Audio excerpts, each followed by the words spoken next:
Hello, good morning everybody. मैं विष्णु शर्मा। आज हम बात करेंगे हिंदी शिक्षण विधियों के पार्ट 3 की। अब तक हमने हिंदी शिक्षण विधियों के 2 पार्ट पढ़ लिए हैं। उनमें से हमने अब तक लगभग 7 शिक्षण विधियों का अध्ययन कर चुके हैं। बात करें उन 7 शिक्षण विधियों की तो अनुकरण विधि, ध्वन्यात्मक विधि है, प्रत्यक्ष विधि है। इसके अलावा बात करें हम रचनात्मक विधि है, रसास्वादन विधि कहते हैं जिसे। इसके अलावा हम बात करें तो व्यतिरेक विधि है। इसके अलावा बात करें श्रुति लेखन विधि है।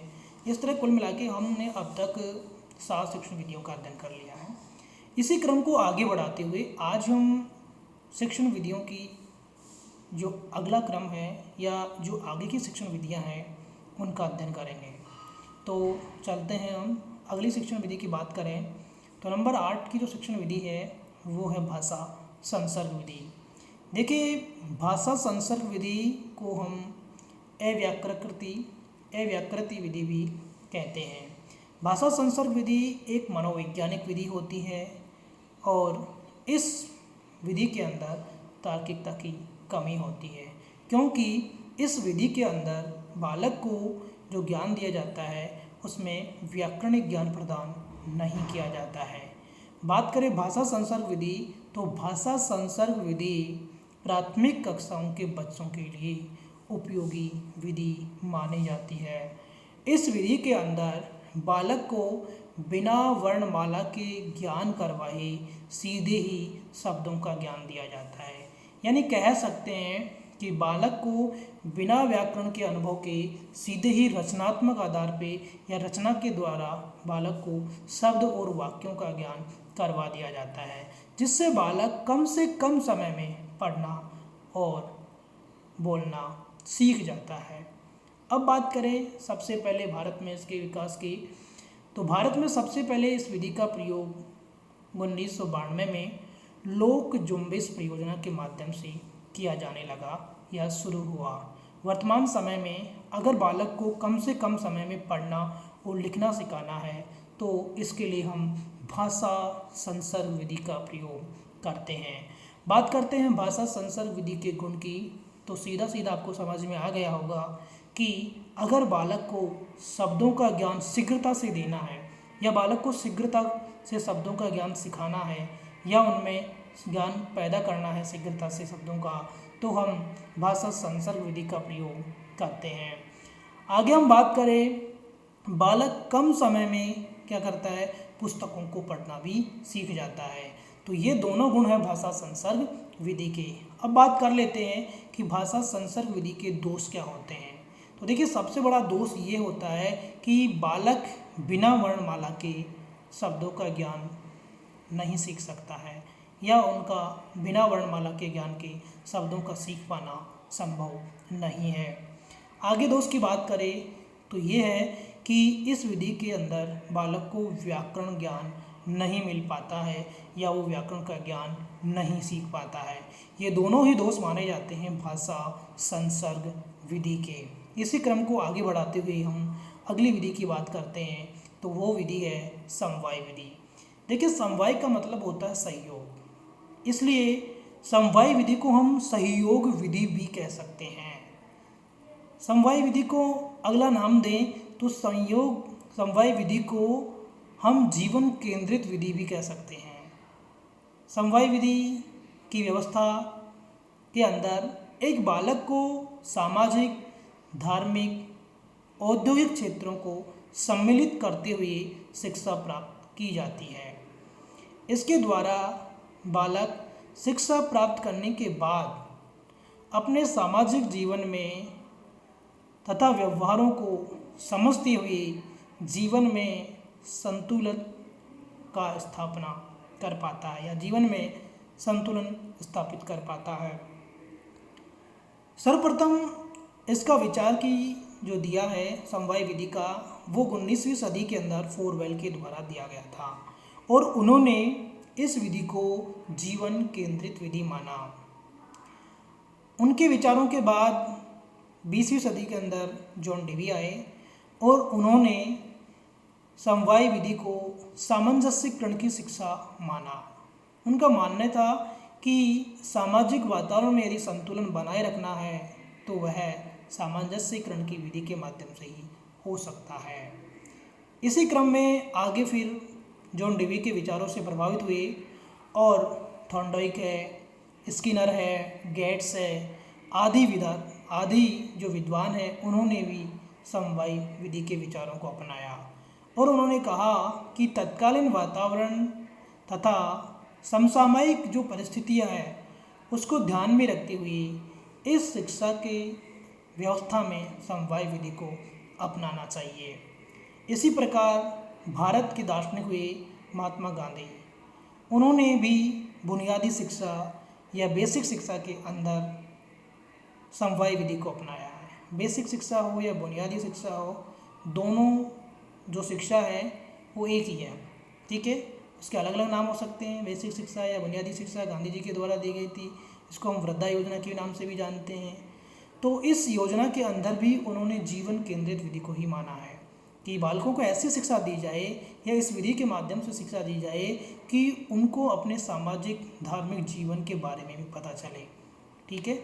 और इसी के लिए जब 1937 के अंदर गांधी जी ने बुनियादी शिक्षा को अपनाया तो उनकी इस शिक्षा को आगे बढ़ाने का काम उनके जो मित्र थे ज़ाकिर हुसैन, उन्होंने इस कार्य को आगे बढ़ाया और उनके प्रयासों के चलते हुए आगे 1939 साल के अंदर जो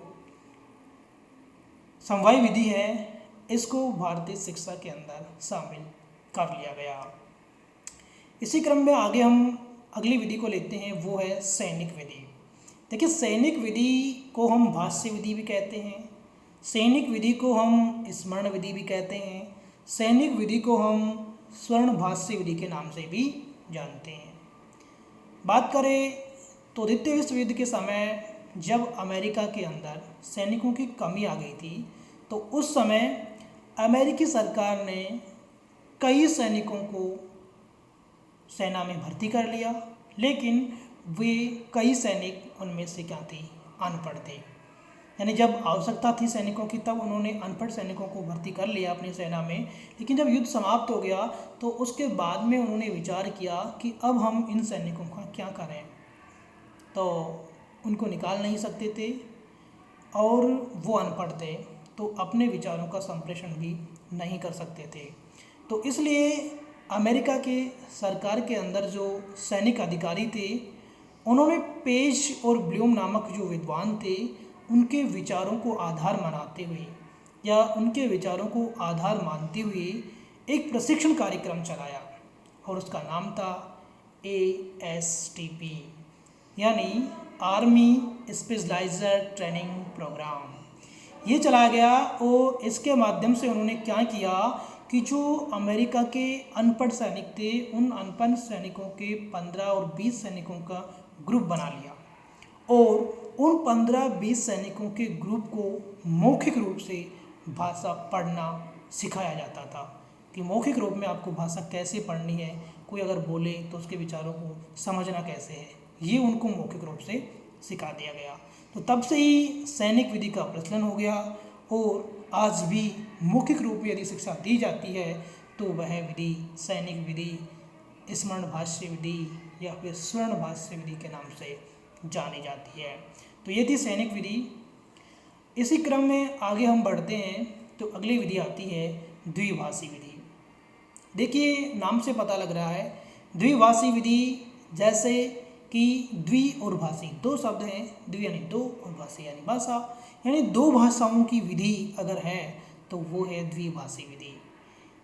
यह विधि भाषा शिक्षण की एक नवीन या फिर नवाचारी विधि मान सकते हैं। इसमें भाषा को सिखाते समय अलग अलग भाषाओं का अध्ययन नहीं किया जाता है या अलग अलग भाषा के शब्दों और वाक्यों को नहीं सिखाया जाता है, बल्कि दोनों भाषाओं के शब्द, दोनों भाषाओं के वाक्यों को एक साथ सम्मिलित करके और फिर बार बार बालकों को अभ्यास करवाया जाता है। तो इससे क्या होता है कि बालक दो भाषाओं को एक साथ सीखता है तो उसे सीखने में परेशानी नहीं होती है और वो रोचकतापूर्ण तरीके से भाषा को सीख जाता है, सरल वे में सीख जाता है, शीघ्रता से सीख जाता है। तो अगर इस तरह से हम भाषा सिखाते हैं, दो भाषाओं को एक साथ सम्मिलित करके सिखाते हैं, तो वह विधि मानी जाती है द्विभाषी विधि। भाषा का वाक्य बनाना सीख जाता है इसके माध्यम से, और मौखिक रूप से बालक वाक्य को बोलना भी सीख जाता है। ठीक है, अब हम एग्जाम्पल से समझाते हैं आपको कि अगर मान लो दो भाषाओं के शब्द हैं या वाक्य हैं, तो बालक को किस तरह से हम समझाएं कि वह एक साथ दोनों ही भाषाओं को सीख जाए और उसे सहज और सरलता से सीखे। तो जैसे मान लो बालक को सिखाना है लो आम, अब इसको बालक को अंग्रेजी में सिखाना है टेक मैंगो, तो बालक को हम सीधे कहेंगे टेक मैंगो नहीं समझ पाएगा। उसके लिए हम क्या करते हैं कि दोनों भाषाओं के शब्दों को सम्मिलित करके और फिर सिखाते हैं, धीरे धीरे बालक को अभ्यास करवाते हैं, और जब बालक धीरे धीरे अभ्यास करता है तो कुछ दिनों के बाद वह हिंदी से अंग्रेजी भाषा के शब्दों को भी सीख जाता है।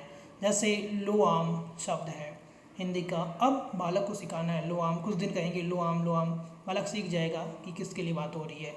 कुछ दिनों बाद हम क्या करेंगे कि आम की जगह मैंगो वर्ड यूज़ करेंगे जो कि अंग्रेजी का है, तो बालक को कहेंगे लो मैंगो, तो बालक ये समझेगा कि आम को मैंगो कहते हैं। ठीक है, कुछ दिन तक हम ये अभ्यास करेंगे, उसके बाद फिर हम क्या करेंगे, जब बालक ये सीख जाएगा कि मैंगो किसे कहते हैं, फिर हम लो की जगह टैक रख देंगे, टैक मैंगो कहेंगे बालक को, और बालक बार बार उसका अभ्यास करेगा, तो बालक को ये पता लग जाएगा कुछ दिनों बाद में कि लो आम अगर इंग्लिश में बोलना है तो उसको टैक मैंगो कहते हैं। तो इस तरह से बालक दोनों भाषाओं को सहजता से सीख जाता है। ये तो दो भाषा के शब्दों को सीखने के लिए प्रयोग था इसका। इसी तरह कई बार क्या होता है कि इस विधि का उपयोग उस समय भी किया जाता है जब एक वक्ता एक बहुत बड़े श्रोता के समूह के अंदर किसी विचारों को प्रस्तुत करना चाहता है, लेकिन श्रोता की जो शब्द है या श्रोता की जो भाषा है वो अलग है, और जब भाषा अलग रहेगी तो श्रोता क्या होगा, वक्ता के विचारों को समझ नहीं पाता है। तो ऐसी स्थिति में जब वक्ता और श्रोता दोनों की भाषा अलग अलग होती है, तो दोनों की भाषाओं को समझने वाला एक द्विभाषिया काम करता है, जो दोनों भाषाओं को समझता है, दोनों के अर्थ को समझता है। तो वह द्विभाषिया क्या करता है कि पहले वक्ता के विचारों को सुनता है, सुनने के बाद श्रोता की भाषा में वक्ता के विचारों को ट्रांसलेट करके श्रोता को प्रस्तुत करता है। तो इसलिए या इस आधार पर श्रोता वक्ता के विचारों को समझ जाता है और वह सीख लेता है। तो इस तरह यदि हम बालकों को दो भाषाओं को सिखाना है, दो भाषाओं की विचारों को एक साथ बालक को सिखाना है, तो उस समय हम एक विधि प्रयोग में लेते हैं, तो वह विधि होती है द्विभाषी विधि। तो इस तरह आज हमने बात की द्विभाषी विधि की, आज हमने बात की समवाय विधि की, आज हमने बात की सैनिक विधि की, और आज हमने बात की भाषा संसर्ग विधि की। तो इस तरह से हमने आज 4 विधियों का अध्ययन किया, और अब तक हम कुल 11 हिंदी शिक्षण विधियों की बात कर चुके हैं, विस्तार पूर्वक अध्ययन कर चुके हैं, समझ चुके हैं किस तरह से हिंदी शिक्षण के अंदर इन भाषा विधियों का प्रयोग किया जाता है। ठीक है, तो इसी कड़ी में हम फिर आगे मिलते हैं। आज के लिए इतना ही। थैंक यू, धन्यवाद।